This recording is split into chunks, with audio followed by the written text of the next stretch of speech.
Queremos cumprimentar todos os nossos irmãos, nossos amigos, todos aqueles que têm acompanhado o programa Escola Bíblica, transmitido aqui pela TV ADNP. Estamos começando mais um programa da escola. Essa aula tem como tema o Deus que intervém na história. Essa aula é a de número 3, dessa revista nova desse trimestre, que estaremos estudando agora no dia 19/10. Então, desde já convidamos a todos para que estejam conosco nas igrejas que adotam essa revista Lições Bíblicas para aproveitarmos de um grande aprendizado.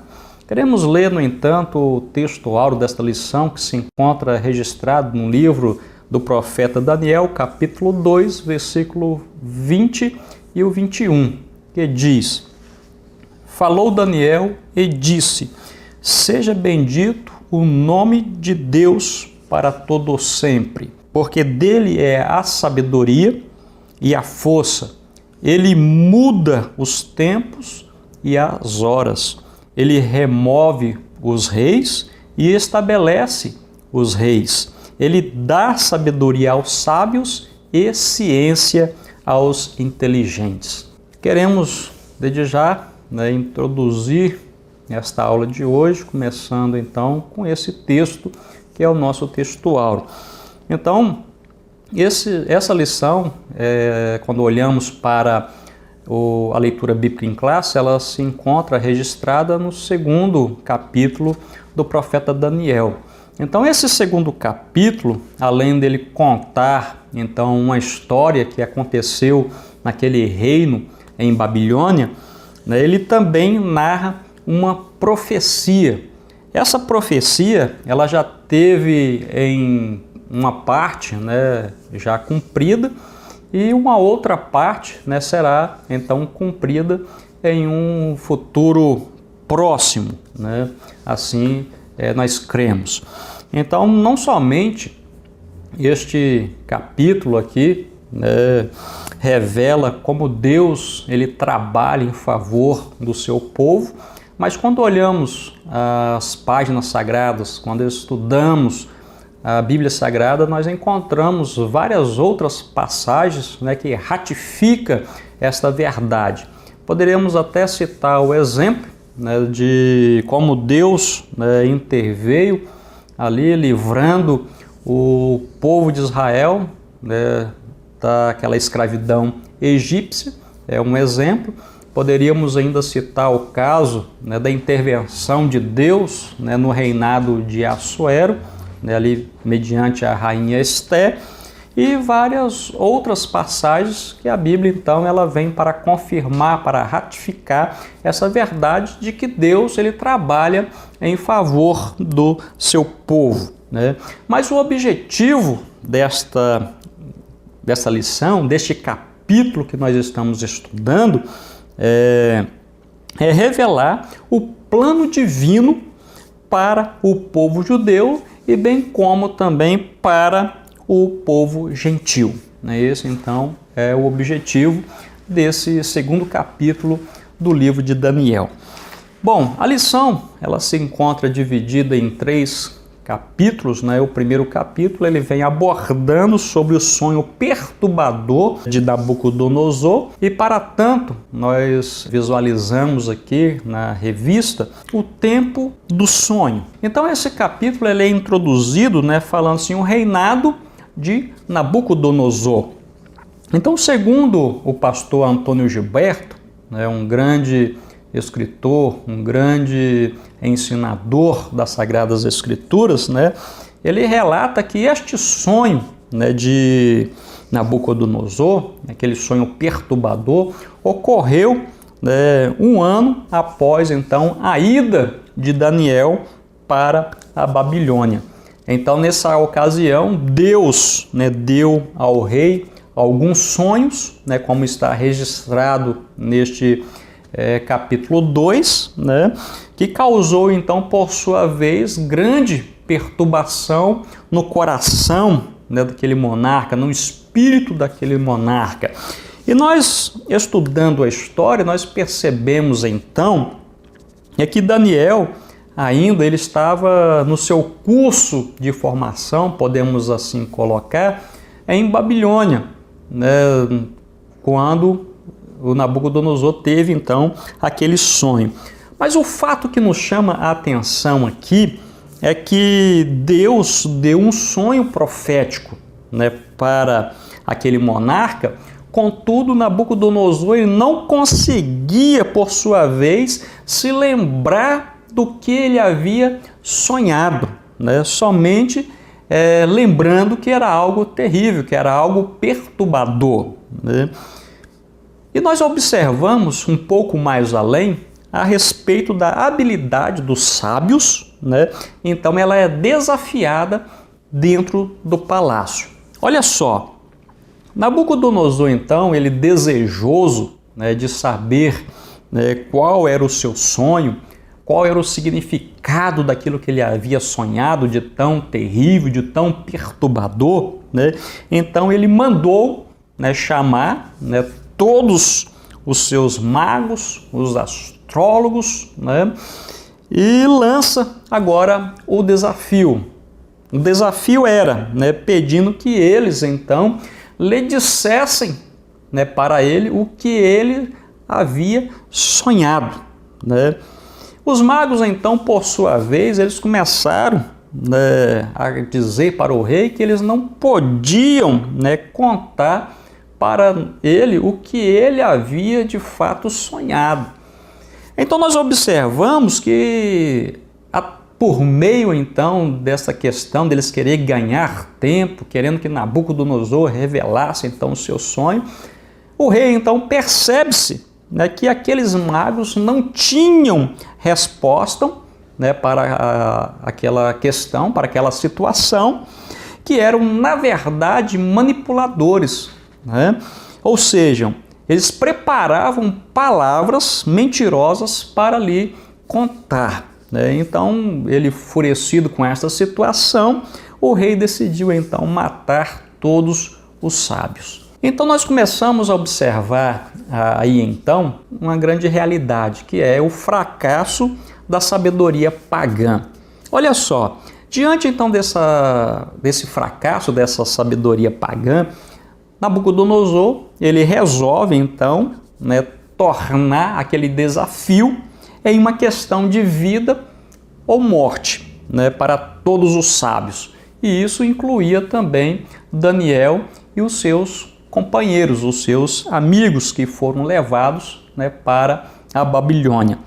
Os sábios então, por sua vez ali, desesperados, eles começaram então a procurar uma forma, né, de sobrevivência, procurar um escape, né, quando descobriram que o rei de fato estava decidido, né, na sua ação, na sua intenção, né?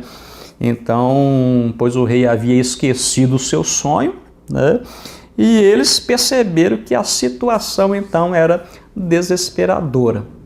Como então falar o que ele havia sonhado na noite anterior, né? Então era um fato realmente um tanto delicado. Então aqueles homens, percebendo então as suas limitações, né, as suas incapacidades, né, eles tentaram ainda argumentar, né, com o rei, dizendo assim, olha, não há mortal, né, sobre a terra que possa então revelar, né, aquilo que o rei está exigindo. Olha, o pedido do rei é extremamente difícil, né? A solução do problema, né, estava com os deuses, segundo as suas argumentações, né, cuja morada não é, né, com os homens. Essas eram então as palavras daquele sábio. Contudo, né, Nabucodonosor, ele não se deixou convencer por tais palavras, né?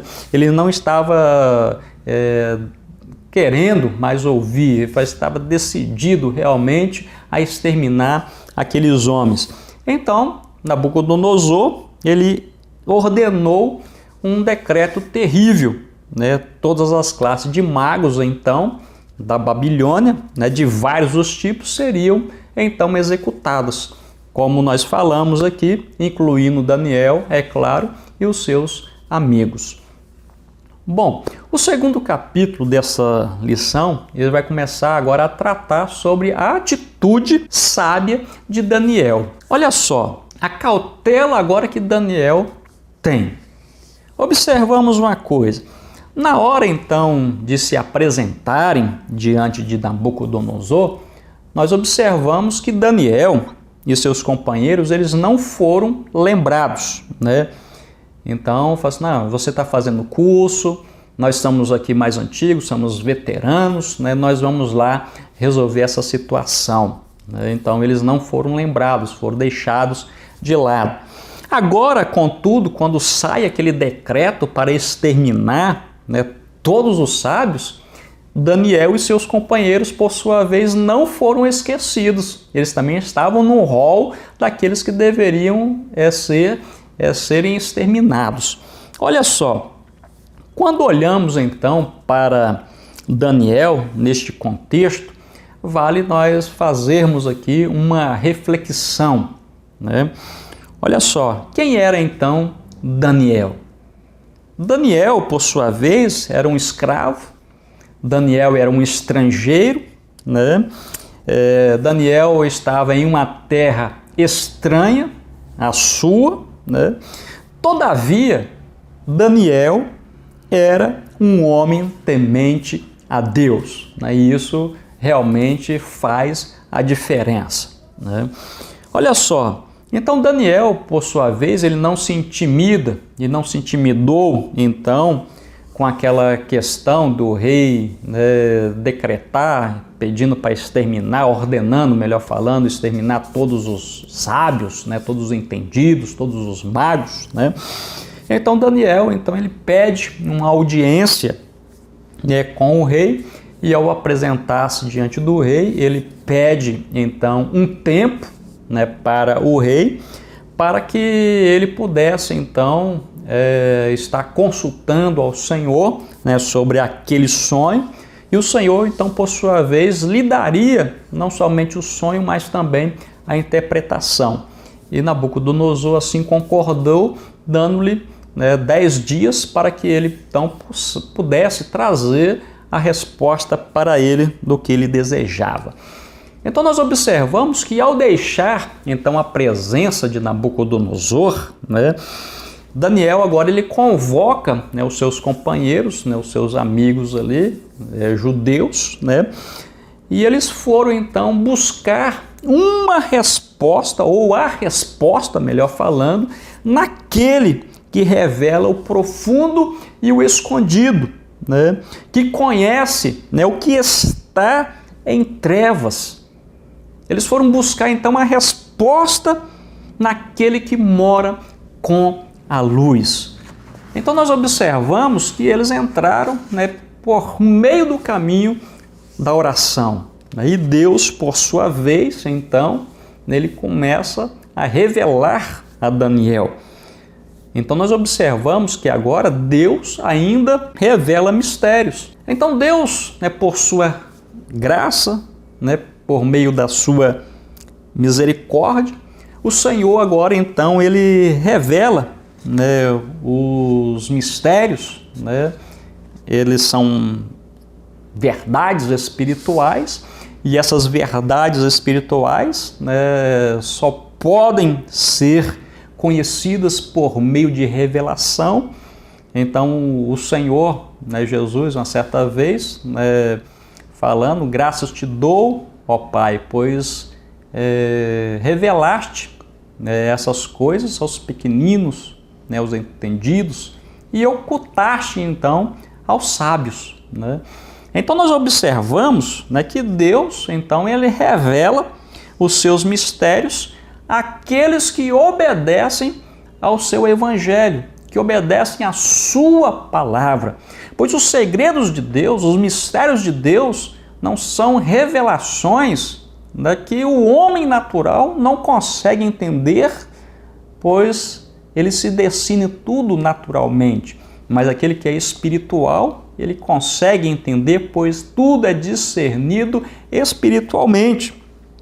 Então, em uma visão noturna, né, Daniel, por sua vez, né, estava ali, e Deus então deu a Daniel, né, toda a informação que ele precisava.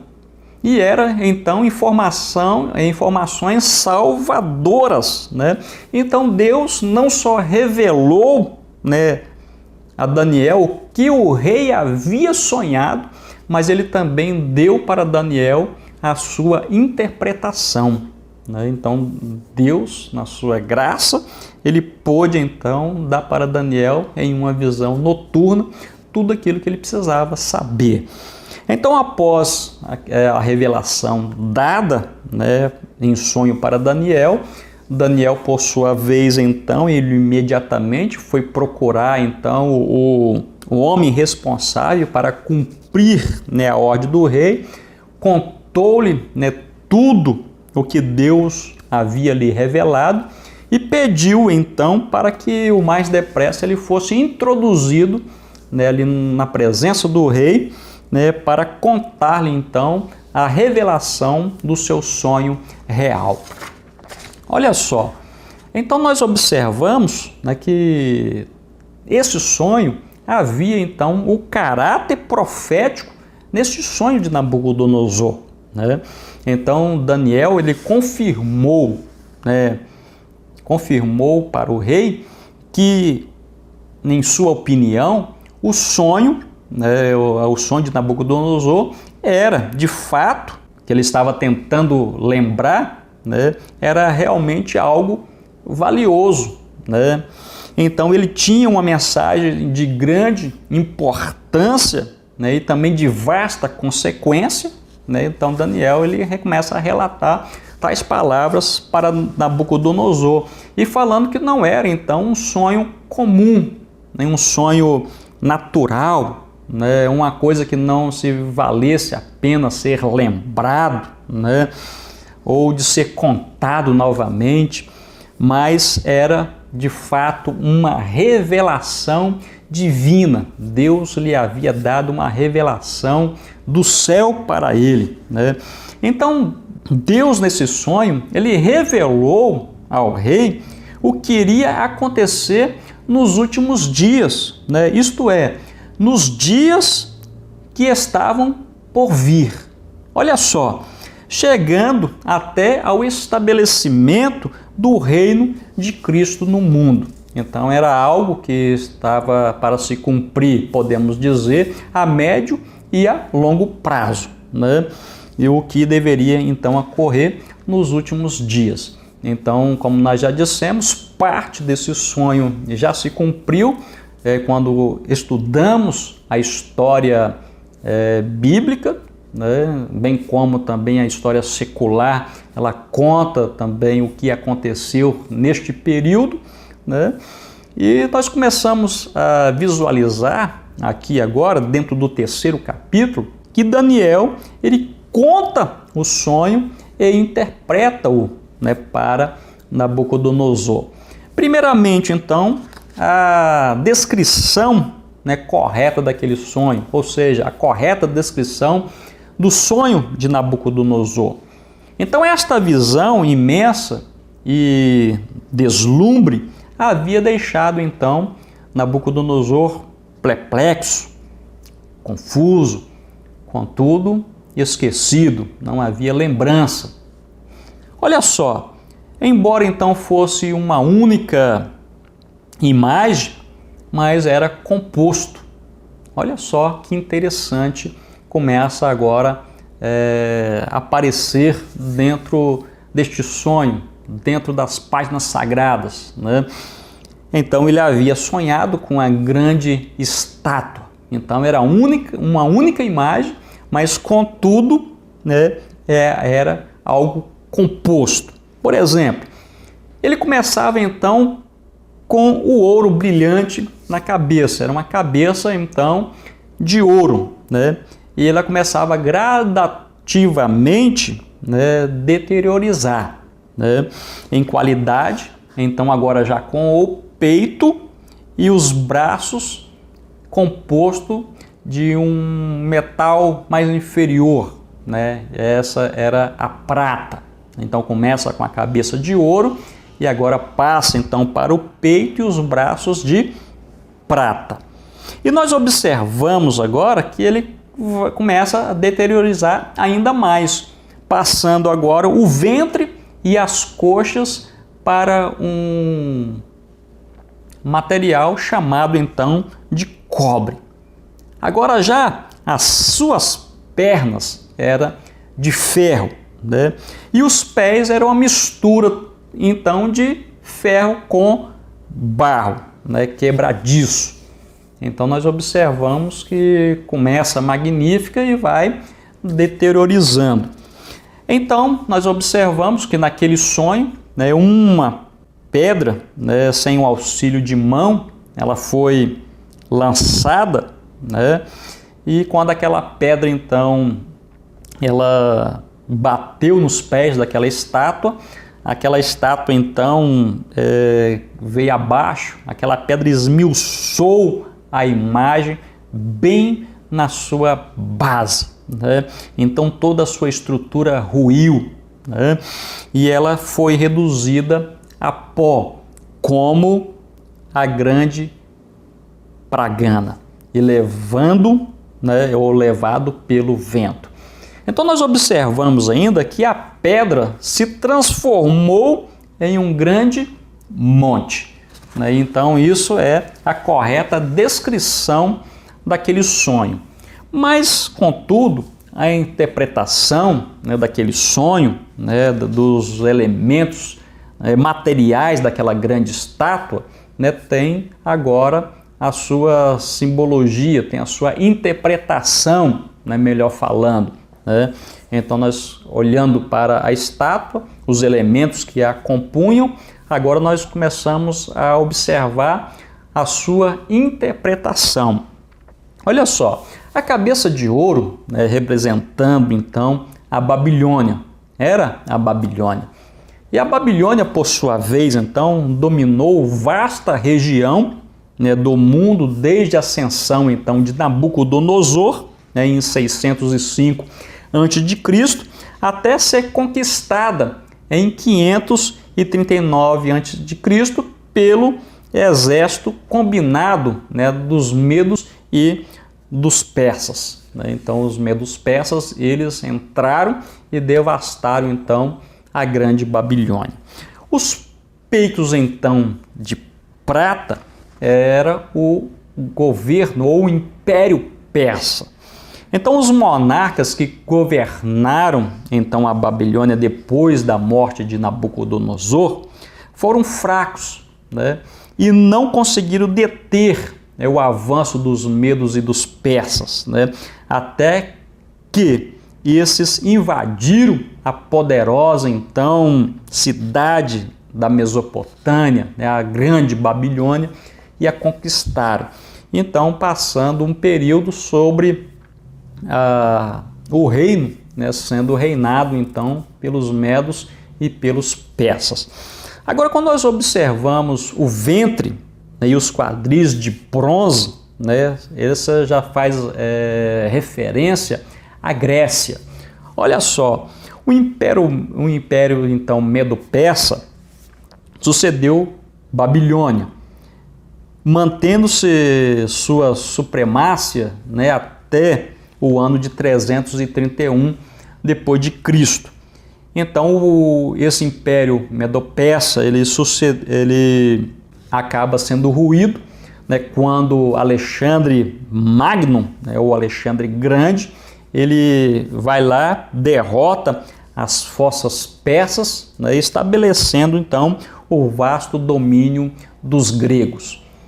Então tudo isso que nós estamos passando aqui, nós encontramos também descrito nos livros da história, né? Então houve a profecia revelada para Nabucodonosor e cumpriu-se cabalmente, né, essa revelação dentro, né, ao longo dos anos.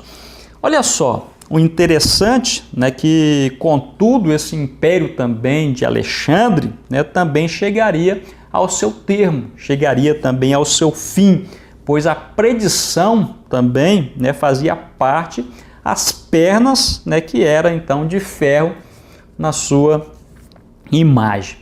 E quando olhamos então para estes últimos elementos, que eram as pernas de ferro, ela se referia então, fazia alusão ao Império de Roma, o Império Romano. Né? Então, depois da morte de Alexandre, né, Magno, ou Alexandre o Grande, né, o Império Grego então ele foi desmembrado em 4 partes, né? Então ficou para 4 generais ali de Alexandre Grande, cada um começou a governar, né, parte daquele grande império grego. Né? Então nós observamos, né, que a sua força foram pouca. Né? Então, por ser pouca força, logo eles sofreram, né, um tipo de intervenção por parte de um poder gradativamente que haveria de se transformar na mais imponente monarquia que o mundo então ele já conheceu, que era o Império de Roma ou o Império Romano. Então o Império Romano, ele por sua vez, ele subjugou, né, todo o território, né, adjacente ao mar Mediterrâneo, desde o norte então da Europa até o Oriente Médio. Né? E quando nós olhamos então agora para a última questão, que os pés em parte de ferro, né, em parte de barro, né, então trata-se então de uma Europa dividida. Embora Roma, né, não devesse durar então para sempre, observamos que seu poderio então ele chegaria ao fim, ele não seria sucedido então por outro império mundial, mas sim fragmentado em pequenos reinos. E por fim, o último subtópico desse capítulo 3, nós encontramos aqui a pedra cortada sem a ajuda de mãos. Então os reinos descritos acima, né, de cima então para baixo, representados nessa grande estátua que Nabucodonosor havia sonhado, ele revela então a progressiva, né, decadência dos reinos deste mundo, pois começam, né, no ouro e termina no barro. E essa pedra, por sua vez, representa então o reino que virá, que é o reino então messiânico de Jesus Cristo, né? Então, Cristo intervindo, né, no poder do Rei dos Reinos do mundo. Então, com essas palavras, nós finalizamos a nossa aula de hoje e agradecemos de coração a sua participação, a sua atenção ao nosso programa Escola Bíblica, diretamente aqui da TV ADNP.